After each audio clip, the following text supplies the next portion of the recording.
మరలా ప్రారంభించుకుందాం.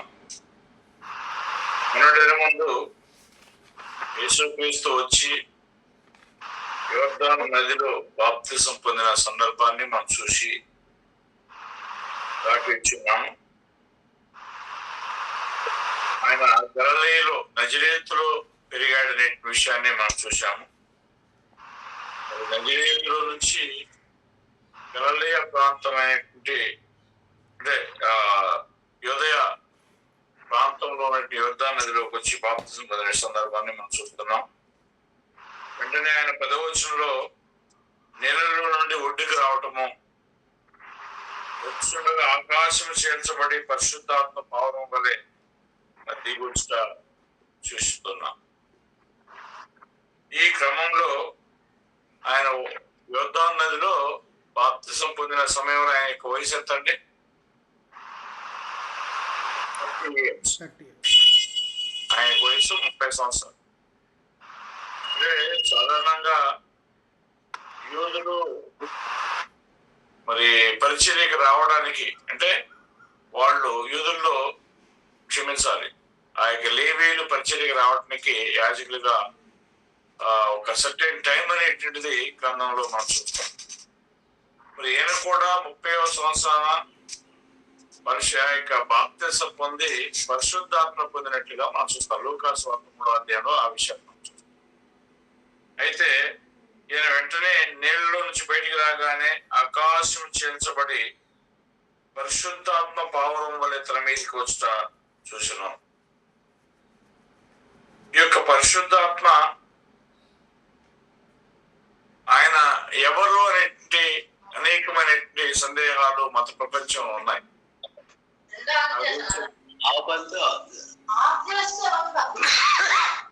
అయితే పరిశుద్ధాత్మ గురించి మీరు చదువుతున్నారని నేను గమనించాను.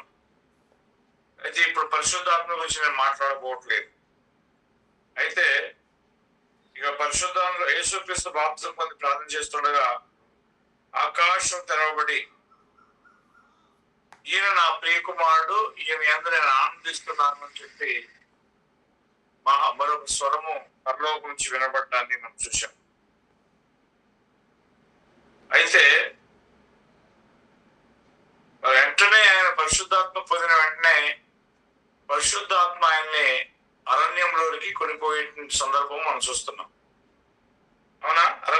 పరిశుద్ధాత్మ కొనిపోయాడా, సాతాను చేత పోయాడా? 12వ వచనంలో పరిశుద్ధాత్మ ఆయన అరణ్యంలోనికి తోసుకునిపోయాను అని చెప్పండి. అవునా? అవునా? వారి చేత కాదు నడిపించబడింది ఆయన. కానీ పరిశుద్ధాత్మ చేత నడిపించుకుని పోయిన తర్వాత అక్కడ జరిగినది ఆయనకి అంటే సాతాను యొక్క శోధన వచ్చింది. ఈ యొక్క సాతాను ఆయన్ని శోధించడానికి అనేక విధాలుగా ప్రయత్నాలు చేస్తున్నాడు. ఎందుకు సాతాను చేత ఆయన శోధించబడటానికి సాతాను శోధిస్తున్నాడంటే ఆయన దాదాపు 40 రాత్రులు 40 పగుళ్ళు భోజనం చేయకుండా ఉపవాసం ఉన్నట్టుగా బైబిల్లో మనం చూస్తాం. అప్పుడు సాధారణంగా ఒక వారం రోజులు భోజనం చేయకపోతే మనం ఎలాగుంటాము అనే విషయం మనం చూస్తాం. జనరల్గా ఒక మనుషుడు నీళ్లు అన్నం తాగకుండా 7 days బ్రతకాడు. ఒకవేళ ఇంకా 40 అంటే 7 రోజులు దాటితే చనిపోవాల్సింది. కానీ మరి ప్రభు 40 రోజులు 40 పగులు ఉండగలిగాడంటే దేవుని యొక్క ఆశీర్వాదం ఆయనకు ఉన్నదనే విషయం మనం చూస్తున్నాం. ఈ సందర్భంలో ఎవరికి ఛాన్స్ దొరికింది? అపవాది ఛాన్స్ దొరికింది. ఇలాంటప్పుడు ఆయన మరి ఖచ్చితంగా పడిపోతాడు అని చెప్పి సాతాను ఏం చేస్తున్నాడు? శోధిస్తున్నాడు. మనం మత్తయి సువార్తలో ఈ యొక్క విషయాలను చాలా స్పష్టంగా చూద్దాం కొంచెంసేపు. ఇక్కడ ఏం జరుగుతుందంటే ఆయన అరణ్యంలో ఉండగా సాతానుడు వచ్చి ఆయన శోధించడం జరిగింది. ఎందుకు ఆయన శోధిస్తున్నాడంటే ఆయన ఆకలితో ఉన్నాడు కాబట్టి ఎలాగైనా ఒక రాయి విసిరేస్తే అసలు రాయి పడిపోతాడని చెప్పి ఎవరు చూశారు? చూశాడు. చూసి నువ్వు దేవుని కుమారుడు అయితే మత్తయి సువార్త 4వ అధ్యాయం 3వ వచనం నువ్వు దేవుని కుమారుడు అయితే ఈ రాళ్ళు రొట్టెలగినట్లుగా ఆజ్ఞాపించము అని. అంటే ఈయన ఉద్దేశం ఏంటి? అపవాది యొక్క ఆలోచన ఏంటి? యేసుక్రీస్తు దేవుని కుమారుడు కాదనా? అపవాదికి తెలుసు యేసుక్రీస్తు దేవుని కుమారుడని. కానీ ఏం చేస్తున్నాడు అపవాది? యేసుక్రీస్తుని రెచ్చగొడుతున్నాడు. నువ్వు దేవుని కుమారుడు అయితే ఈ రాళ్లను రొట్టెలుగా మార్చుకున్నాడు. అంటే మార్చలేడా ప్రభు?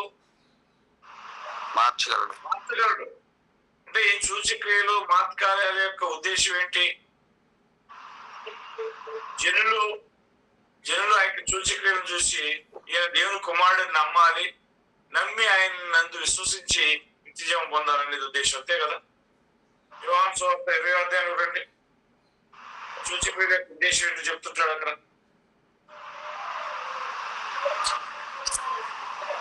30 వచ్చిన చదవండి. ఎన్నో వచ్చిన అండి? యోహాను సువార్త 20వ అధ్యాయము 30-31 వచ్చిన.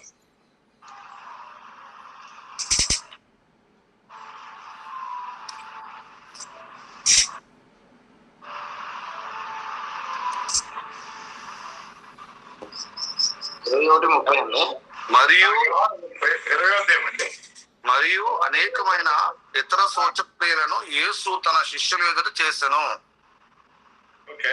అవి ఈ గ్రంథమందు రాయబడి ఉండలేదు గాని యేసు దేవుని కుమారుడైన క్రీస్తు అని మీరు నమ్మునట్లును నమ్మి ఆయన నామమందు జీవం పొందినట్లు ఇవి రాయబడిను. అప్పుడు యేసు క్రీస్తు చేయబడిన సూచక్రియల యొక్క ఉద్దేశం, పర్పస్ ఏంటండి? First of all, people should know that Jesus Christ is the Son of God. Then ఏం చేయాలి? ఆయన నామమందు నిత్యజీవం పొందాలి, అంతే కదా ఉద్దేశం అది. అప్పుడు ఇక్కడ యేసుక్రీస్తుని వచ్చి అపవాది ఏమడుగుతున్నాడు? నీవు దేవుని కుమారుడు అయితే ఇదవలనట్లుగా మార్చబడుతున్నాడు. ఒకవేళ అక్కడ సూచక్రియల యొక్క ఉద్దేశం ఉన్నదా? చేయొచ్చు ఆయన. ఒకరు చేసేందుకు ఎవరు చూస్తారు అక్కడ అరణ్యంలో? అక్కడ ఉన్నది ఇంటి వారు ఎంతమంది? అక్కడ అరణ్యంలో ఉన్నది అపవాది, యేసుక్రీస్తు. అప్పుడు ఆయన సూచక్రియలు చేయాల్సిన అవసరం ఉందా? లేదు. ఎక్కడ చేయాలా? ఎక్కడైతే ప్రజలు ఉంటారో, ప్రజలు ఉన్నప్పుడు వాళ్ళు ఆ సూచక్రియలు చూసి యేసు దేవుని కుమారుడిని నమ్మాలి, నమ్మి ఆయన నామందు విశ్వాసం జీవం పొందాలి. ఇది పర్పస్.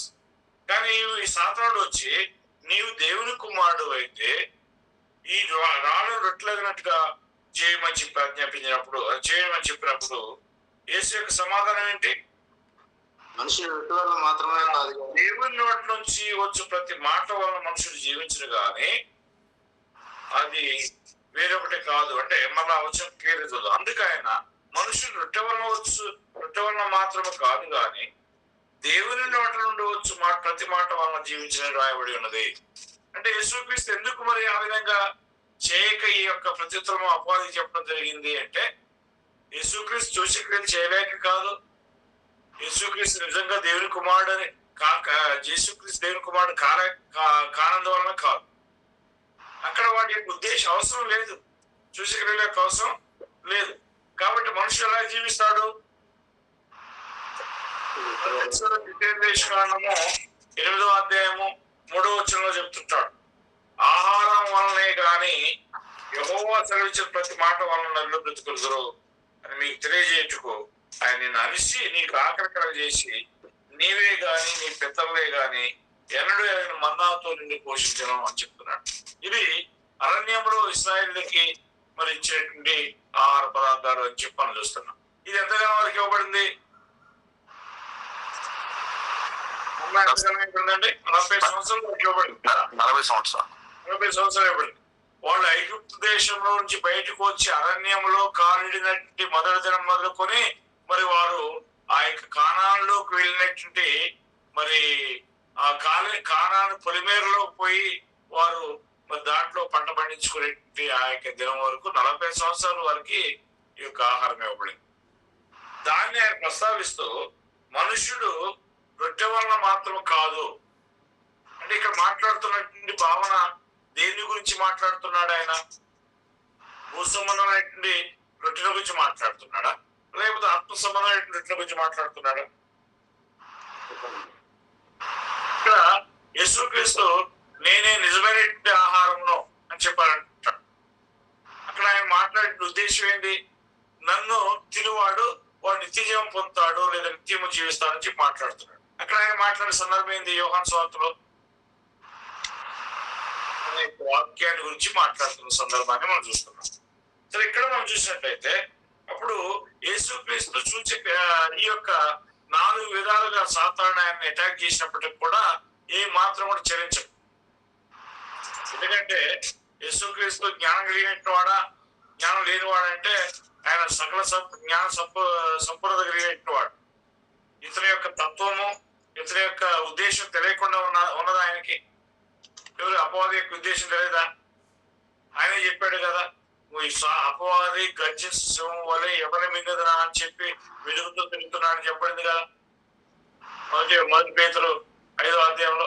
అప్పుడు ఇలాంటి అపవాది యొక్క ఉద్దేశం ఏంటంటే ఎలాగైనా జనులు ఏం చేయాలంటే తన వైపు తిప్పుకోవడం కోసం అనేక రకాల తంత్రాలను ఉపయోగించాలి. కాబట్టి తన తంత్రాలను ఎరగకపోతే మనం ఏమవుతాము? ఇతను కూర్చుని పట్టడానికి అవకాశం ఉన్నది. కాబట్టి ఇక్కడ యేసుక్రీస్తు ఆ యొక్క విషయాన్ని మరి ఎరిగినటువంటి వాడై మనుషుడు రొట్టె వలన మాత్రం కాదు కానీ దేవుని నోటిన చొచ్చు ప్రతి మాట వలన జీవించిన రాయబడినది అన్నాడు. మళ్ళా రెండోసారి 5వ వచనంలో అంతటా అపవాది పరిశుద్ధ పట్టణమునకు ఆయన తీసుకుని పోయి దేవాలయ శిఖరమును ఆయన నిలవబెట్టి ఏమంటున్నాడు? 6వ వచనంలో మత్తయి సువార్తలో నీవు దేవుని కుమారుడు అయితే క్రిందికి దుమ్ముకుము, ఆయన నిన్ను కూర్చి తన దూతలకు ఆజ్ఞాపించును, నీ పాదం ఎప్పుడైనా రాతికి తగలకుండా వారు నిన్ను చేతులతో. అంటే అపవాది కూడా దేవుని యొక్క లేఖనాలు తెలుసున్నాయనే విషయం మనం అర్థం చేసుకుంటున్నాం. అపవాది కూడా ఏం ఉపయోగించాడు? కీర్తన గ్రంథంలో చెప్పబడినట్టు ప్రవచనం ఉపయోగించాడు. చదవండి ఒకసారి 90వ కీర్తన 91వ కీర్తన 11-12 వచ్చిన చదవండి.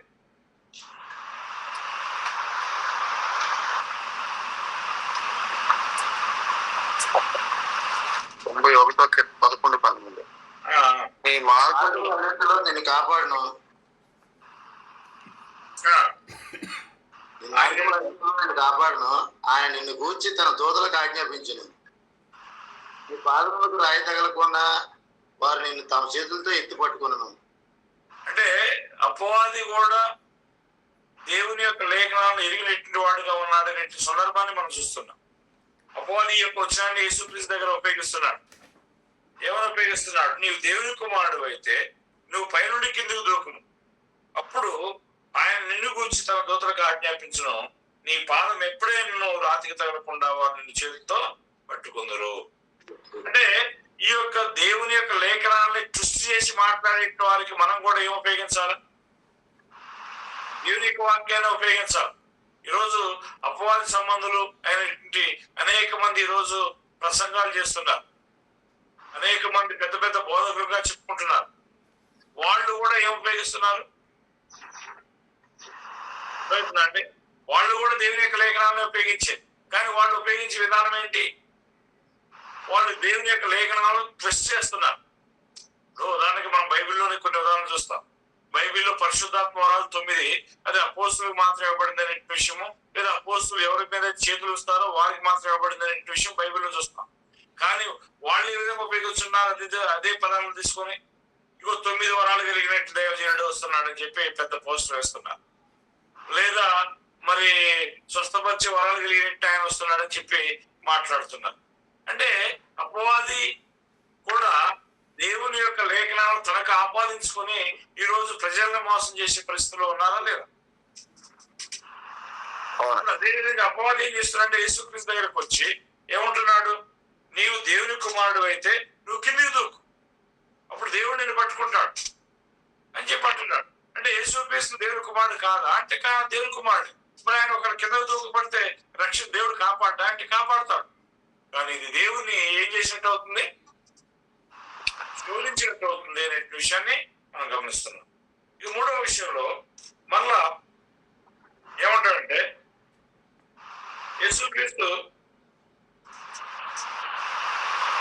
3వ విషయము 7వ వచనం చూడండి అని వ్రాయబడినదని సాతానుతో చెప్పారు. యేసుక్రీస్తు చెప్పినప్పుడు అందుకు యేసేమన్నాడు, నీవు నీ ప్రభువుని నీ దేవుణ్ణి శోధింపవలదని మరొక చోట వ్రాయబడి ఉన్నదని అతనితో చెప్పాను. అంటే ఒకవేళ అపవాది చెప్పిన మాటలకి యేసుక్రీస్తు త్వరపడి గనక ఆ కార్యం చేయగలిగి ఉంటే, చేసి ఉంటే ఏమై ఉండేది? దేవుని శోధించినట్టు కాదా? ఇప్పుడు దేవుని శోధిస్తే అది సరైన విధానం అవుతుందా? ఖచ్చితంగా మనం చేయకూడదు. కాబట్టి యేసుక్రీస్తు ఏం చేశాడంటే, నీ ప్రభువుని నీ దేవుని శోధించవలదు అని చెప్పన్నాడు. ఆయన కూడా దేవుని యొక్క లేఖనానుసారంగానే రిప్లై ఇస్తున్నాడు. చూడండి, అపవాది ఏ విధమైన మాటలు తీసుకున్నాడు? అపవాది దేవుని యొక్క గ్రంథంలో ఒక మాటలు తీసుకుని ఆయనతో మాట్లాడాడు. ఇప్పుడు యేసుక్రీస్తు కూడా ఏ మాటను ఉపయోగించాడు? దేవుని మాటను తీసుకున్నాడు. మీరు చూడండి, ఉదాహరణకి ఈ రోజు అనేక మంది వ్యక్తులు మన ఎందుకు వస్తున్నారు. ఎందుకు ఏ విధంగా వస్తున్నారంటే, దేవుడు హెచ్చరిక చేశాడు. ఎవరంటే ప్రియులారా, అనేక బయట అబద్ధ ప్రవక్తలు లోకంలో బయలు వెళ్ళి ఉన్నారు. కాబట్టి మీరు ఆయా ఆత్మలు ఆయా ఆత్మలు దేవుని సంబంధమైనవో కావు అని ఏం చేయాలి? పరీక్షించాలన్నాడు. అప్పుడు వాళ్ళు వచ్చి నేను కూడా దేవుని సేవకుడిని చెప్పినప్పుడు, వారు ఏదో ఒక వచనాన్ని మనకి కోట్ చేసినప్పుడు, మనం దేవుని లేఖనాలు తెలియకపోతే ఏమవుతాము? వాడు చెప్పినట్టు మనకు నిజమైన నమ్మడానికి అవకాశం ఉందా లేదా? కనుక మనం ఏం చేయాలంటే, వారికి మనం ప్రత్యుత్తరం ఇవ్వాలంటే మనం కూడా దేవుని యొక్క లేఖనాలలో చాలా స్పష్టంగా అవగాహన కలిగిన వారంగా ఉండాలి. ఇప్పుడు యేసుక్రీస్తు కూడా ఏం చేశాడు? అసలు ఎప్పుడైతే కీర్తన గ్రంథంలో ఉన్నటువంటి వాక్య భాగాన్ని తీసుకొని మరి ఈ విధంగా ఉన్నది కదా, మరి నువ్వు ఎందుకు చేయట్లేదని చెప్పి యేసుక్రీస్తు అడిగితే, యేసుక్రీస్తు కూడా మరొక వచనాన్ని తీసుకున్నాడు. ఆయన తీసుకున్న వచనం ఏంటి చూడండి, ద్వితీయోపదేశకాండం 6:16 చూడండి.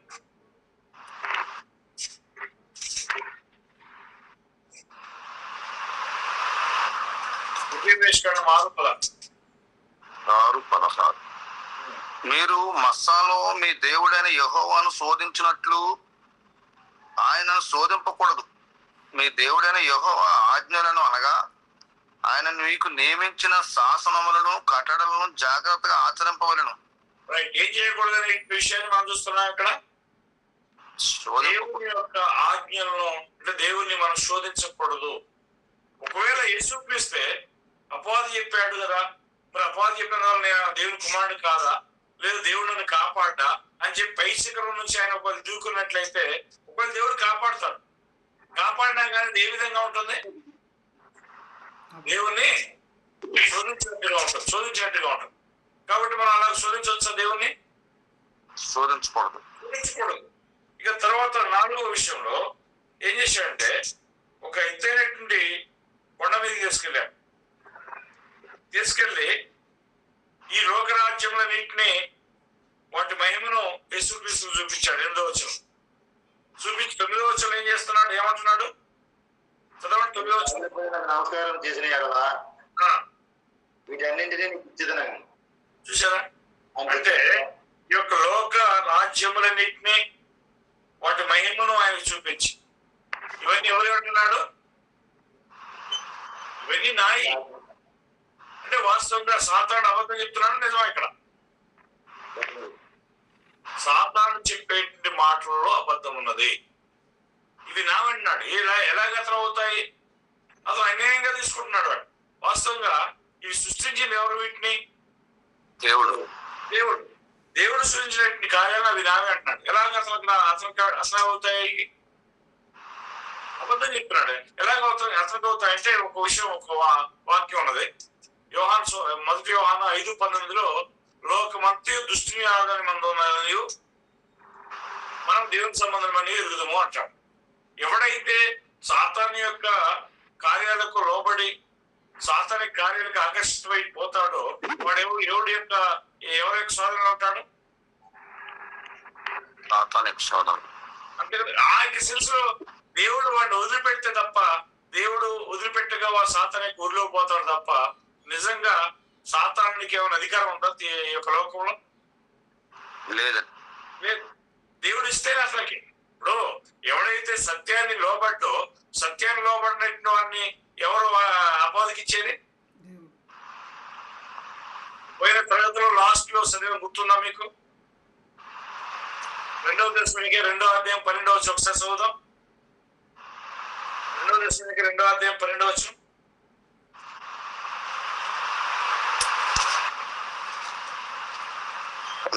అయితే ఇందుచేత సత్యమును నమ్మక దుర్నీతి యందు అభిలాష గల వారందరూ శిక్షావిధి పొందుటకై అబద్ధము నమ్మునట్లు మోసము చేయు శక్తిని దేవుడు వారికి పంపుచున్నాడు.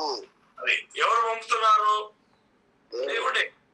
ఇప్పుడు ఏ వ్యక్తి అయితే సత్యాన్ని నమ్మడో, ఆ సత్యాన్ని నమ్మకుండా దుర్నీతి నమ్మడానికి ఇష్టపడతాడో, ఆ వ్యక్తిని ఎవరికి ఇస్తున్నాడు దేవుడు?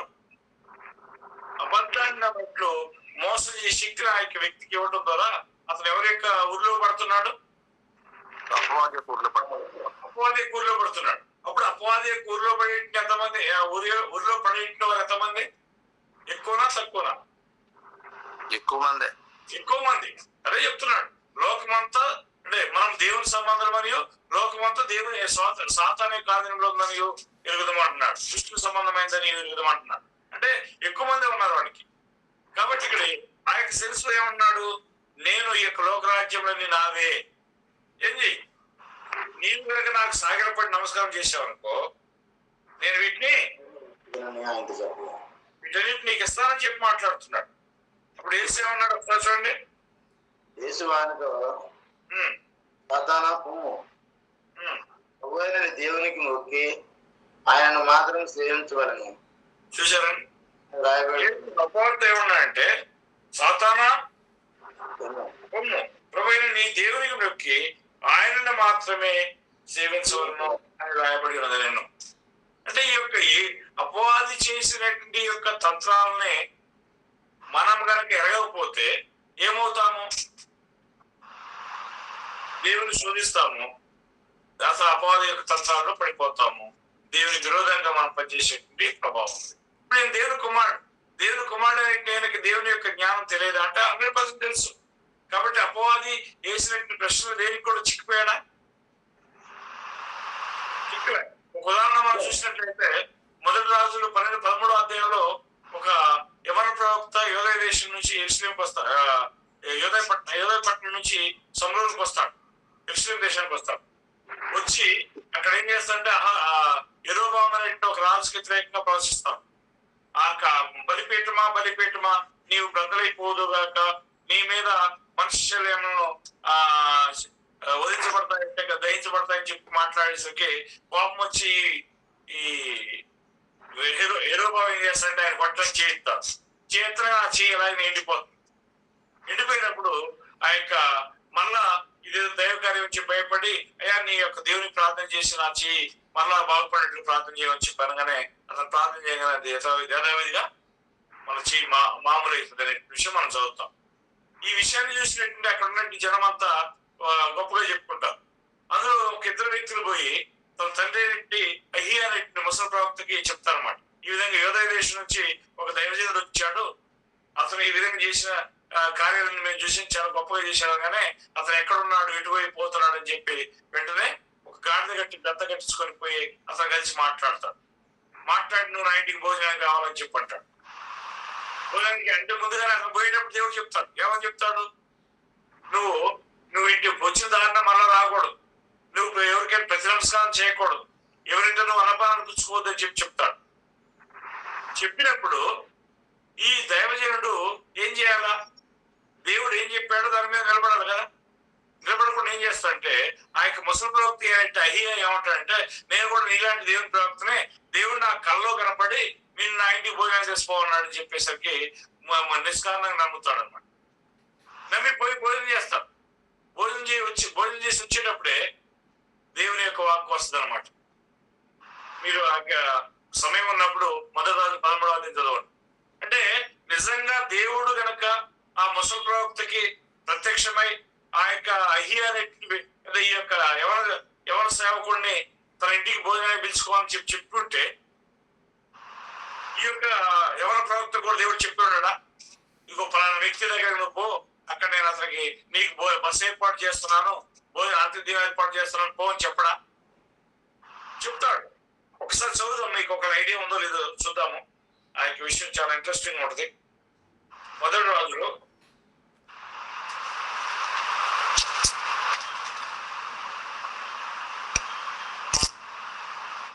13వ అధ్యాయంలో 1వ వచనంలో దైవజనుడు అని చెప్పాడు. ఇతను యూదయ దేశం నుంచి వచ్చాడు.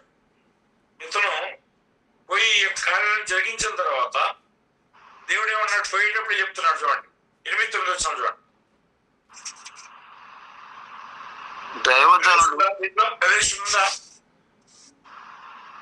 దైవజనుడు రాజుతో ఎట్లాయను, నీ ఇంటిలో సగము నీవు నాకు ఇచ్చినను నీతో కూడా నేను లోపలికి రాను. ఈ స్థలమందు నేను అన్నపానములు పుచ్చుకొనను. అన్నపానములు పుచ్చుకొనవద్దనియు నీవు వచ్చిన మార్గం తిరిగి పోవద్దనియు యెహోవా వాక్కు చేత నాకు సెలవాయనని రాజుతో అనేను. రాజు వచ్చి నువ్వు నా ఇంటికి రా, నీకు అన్నపానాలు ఇస్తాను, విస్తారమైన కానుకలు ఇస్తానని చెప్తాడు. చెప్పినప్పుడు రాజుతో ఏమంటాడంటే, దేవుడు నన్ను ఈ విధంగా ఎవరింటికి పోవద్దన్నాడు, ఎవరికి ప్రతి నమస్కారం చేయవద్దన్నాడు, ఎవరి ఇంట్లో భోజనం చేయొద్దన్నాడు, వచ్చిన దాన్నే పోవద్దని అన్నాడు అని చెప్పాడు కదా. చెప్పినప్పుడు ఆయనకి మాటలు నిలబడలేదు. చూడండి, కింద మరొక ప్రవక్త వచ్చి, మరొక అబద్ధ ప్రవక్త వచ్చి ఏమన్నాడు చూడండి. 16వ వచనంలో 17వ వచనంలో, నీవు అచ్చట అన్నపానములు పుచ్చుకొనవద్దనియు నీవు వచ్చిన మార్గమున పోవుటకు తిరగవద్దనియు యెహోవా వాక్కు చేత నాకు సెలవాయనని చెప్పాను. అందుకు అతడు, నేనును నీ వంటి ప్రవక్తనే మరియు దేవదూత యొక్కడు యెహోవా చేత సెలవు పొంది అన్నపానములు పుచ్చుకున్నట్టుకే అతను నీ ఇంటికి తోడుకొని రమ్మని నాతో చెప్పిన అతనితో అబద్ధమాడగా. చూశారండి ఏం జరిగింది ఇక్కడ అంటే, దేవుడు స్పష్టంగా చెప్పేశాడు, నువ్వు ఎవరింటికి పోవద్దు, ఎవరితో అన్నపానాలు పుచ్చుకోవద్దు, ఆ తర్వాత ఎవరికి నువ్వు ప్రతి నమస్కారం చేయొద్దు అని చెప్పాడు కదా. చెప్పినప్పుడు ఇతను దాంట్లో నిలబడాలని అవుతా. దేవుని యొక్క జ్ఞానము అందలే. ఒకవేళ దేవుడు ఆ యొక్క ముసలి ప్రవక్తకి ప్రత్యక్షమైన మాట వాస్తవం అయితే అదే విషయం ఎవరు కూడా చెప్తాడు దేవుడు. ఈ యొక్క దైవజనుడు కూడా చెప్తాడు కదా. ఇప్పుడు దైవజనుడు దాన్ని నమ్మకం ఏంటనే ఆ యొక్క ముసలి ప్రవక్త చెప్పిన అబద్ధ మాటలు నమ్మి ఏం చేశాడు, 18వ వచనంలో అతను ఇంటికి పోయి అన్నపానాలు పుచ్చుకున్నాడు. 20వ వచనంలో భోజనం చేసి ఉండగా దేవుని యొక్క వాక్కు వచ్చింది. ఏమొచ్చింది? 21వ వచనంలో ప్రవక్తని దేవుడు ప్రేరేపించాడు. చదవండి 21వ వచనం. వారు భోజనం చేస్తుండగా చదవండి. వెనుకకు తోడుకొని వచ్చిన ఆ ప్రవక్తకు యెహోవాకు ప్రత్యక్షమాయ. అంతటా అతడు యూదా దేశం నుండి వచ్చిన దైవజనుని పిలిచి, యెహోవా ఎలాగ ఆజ్ఞాపించున్నాడు, నీ దేవుడైన యెహోవా నీకు ఆజ్ఞాపించిన దాన్ని గైకొనగా అతడు సెలవిచ్చిన నోట మాట మీద తిరుగుబడి నీవు వెనుకకు వచ్చి ఏం జరిగిందంటే, దేవుని యొక్క మాటను గైకొనకుండా అతను ఏం చేశాడు, ముసలి ప్రవక్త దగ్గరికి పోయి అన్నపానాలు పుచ్చుకున్నాడు. అదే ముసలి అబద్ధ ప్రవక్తకు దేవుడు ప్రేరేపణ కలుగజేసి, నీవు నా మాటని లక్ష్య పెట్టక నువ్వు వచ్చి ఈ యొక్క స్థలంలో భోజనం చేస్తున్నావు గనుక 22వ వచనంలో నీ కళేబరము నీ పితరుల సమాధిలోనికి రాకపోవునని ఎలుగెత్తి చెప్పాను. చూసారు ఎంత స్ట్రిక్ట్ పనిష్మెంట్ ఉందో. అంటే ఈ విషయాలు ఈరోజు దేవుని పిల్లలైన మనకు కూడా ఎదురవుతుంటాయి. అనేక మంది అబద్ధ బోధకులు వచ్చి మేము కూడా దేవుని సేవకులమే, లేదా మేము కూడా క్రైస్తవులమే, మేము కూడా క్రీస్తు సంఘమే చెప్తారు. మనం నమ్మొచ్చా? నమ్మకూడదు. కాబట్టి ఇతను ఏమైందంటే, చివరికి వెళ్లే దారిలో ఒక బదిలీ వృక్షం కింద ఒక పెద్ద సింహం రెడీగా ఉండి ఇతను అక్కడే మొత్తి చంపేసినట్టుగా మనం చూస్తాం.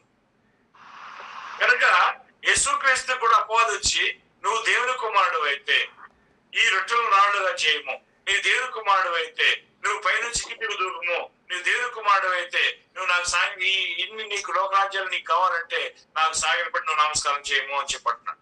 ఇదంతా అతను చేసిందంతా ఏంటి? ఫాల్స్ ప్రామిసెస్ అన్నా, లేకపోతే ఇవన్నీ రియల్ గా ఉన్నటువంటి విషయాలు? ఫాల్స్. కాబట్టి యేసుక్రీస్తు వాటిని తిప్పికొట్టాలంటే ఆయన ఏం చేయాలా?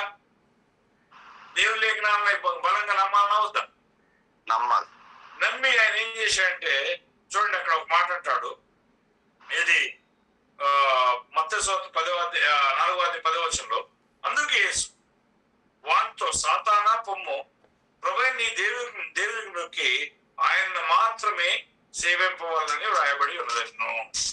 ఎవరిని సేవింపాలి మనం? నేను చిన్న ప్రశ్న అప్పుడప్పుడు మిమ్మల్ని కొన్ని క్వశ్చన్ చేస్తుంటాను, దయచేసి మీరు వచనాల నుంచి చెప్పాలి. మనం సేవించాల్సింది తండ్రి దేవున్నా లేకపోతే యేసుక్రీస్తు? దేవుని. ఈరోజు ఇది కొత్త బోధ ఆంధ్ర తెలంగాణలో తిరుగుతున్నాయి. మనం యేసుక్రీస్తుని ఆరాధన చేయాలా అని చెప్పి అంటున్నారు.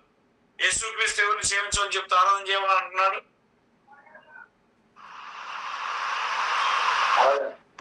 అందరినీ ఆరాధన చేయమంటున్నాడు. చూడండి, అక్కడ అపవాదితో చెప్తున్నాడు, యేసు సాతానా పొమ్ము, ప్రభువైన నీ దేవునికి నొక్కి ఆయన మాత్రమే సేవించవలను. ఒకవేళ యేసుక్రీస్తు కనుక ఆరాధన చేయించుకుంటూ పాత్రుడుగా ఉన్నట్లయితే ఆయన ఏమని అంటాడు? నన్ను మాత్రమే సేవించాలి అని అంటాడు. ఆయన అలాగన్నాడు అక్కడ? నీ దేవునికి భయపడి ఆయన మాత్రమే ఎత్తుకుని ఆయన మాత్రమే సేవించాలి. ద్వితీయోపదేశకాండంలో కూడా ఈ యొక్క విషయం చూడండి. ద్వితీయోపదేశకాండం 10:20 చూడండి.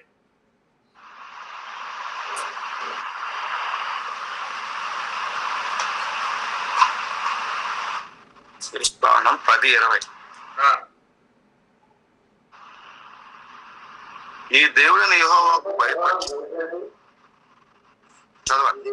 యెహోవాకు భయపడి ఆయన సేవించి ఆయన హత్తుకొని ఆయన నామమున ప్రమాణం చేయవలెను.